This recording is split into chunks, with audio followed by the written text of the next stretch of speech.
اس میں یاد رکھو کہ تم بھی ہم ان کی جو ہے گھر کے کام کاج میں جو ہے مدد کیا کرو۔ پانچواں اصول یہ ہے کہ بیوی کے ساتھ حسن سلوک اور صبر سے کام لیا جائے۔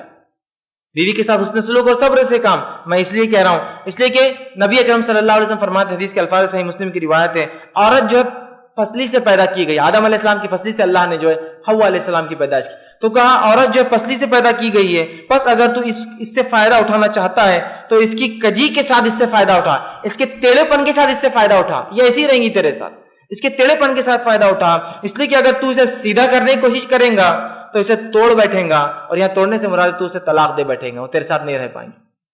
سمجھ رہے آپ؟ تو عورت میں تھوڑا ٹیڑھا پن ہوتا ہی ہے، اسی لیے میں کہہ رہا ہوں بیوی کے ساتھ مرد حسن سلوک کرے، اسی طرح جو ہے صبر سے کام لے۔ اگر بیوی سے کوئی بات غلط ہو جاتی ہے تو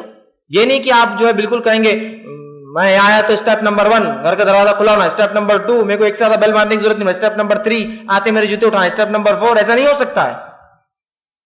یہ تو ظلم ہو جائیں گا اس پہ ایک طرح سے۔ لیکن اس کے باوجود بھی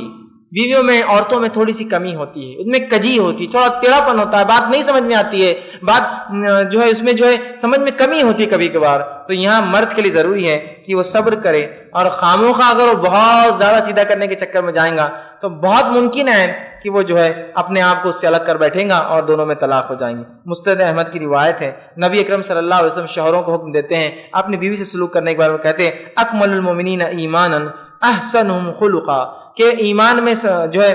مومن ایمان کے اعتبار سے کامل مومن وہ ہے جو اچھے اخلاق کا حامل ہو، اور فرمایا وَأَلْتَفَهُمْ بِأَهْلِهِ، اور بیوی کے ساتھ جو سب سے نرم ہو۔ کیا فرمایا آپ نے؟ کہ ایمان کے اعتبار سے کامل مومن وہ ہے جو اخلاق میں سب سے اچھا ہو، اور دوسری صفت جو اپنے بیوی سے نرم مزاج ہو، اس کی غلطیوں کو، لرزشوں کو معاف کرتا ہو، صبر کرتا ہو۔ اسی طرح مسند احمد کی روایت آپ نے آگے فرمایا اور کہا ایک دوسری روایت میں خیرکم خیرکم لنسائی، تم میں بہترین لوگ وہ ہیں جو اپنی عورت کے ساتھ، اپنی بیوی کے ساتھ سب سے بہترین ہیں، وانا خیرکم لنسائی، اور میں اپنی بیویوں کے ساتھ سب سے بہترین ہوں۔ تو ان کی کجی کو، ٹیڑھے پن کو، ان کے کبھی کبھار بے رخی پن کو، کبھی کبھار باتوں کو نہ سمجھ میں آنے کی وجہ سے ناراض مت ہوئیے، صبر کیجیے، ٹھیک؟ تو رشتہ برابر رہیں گے۔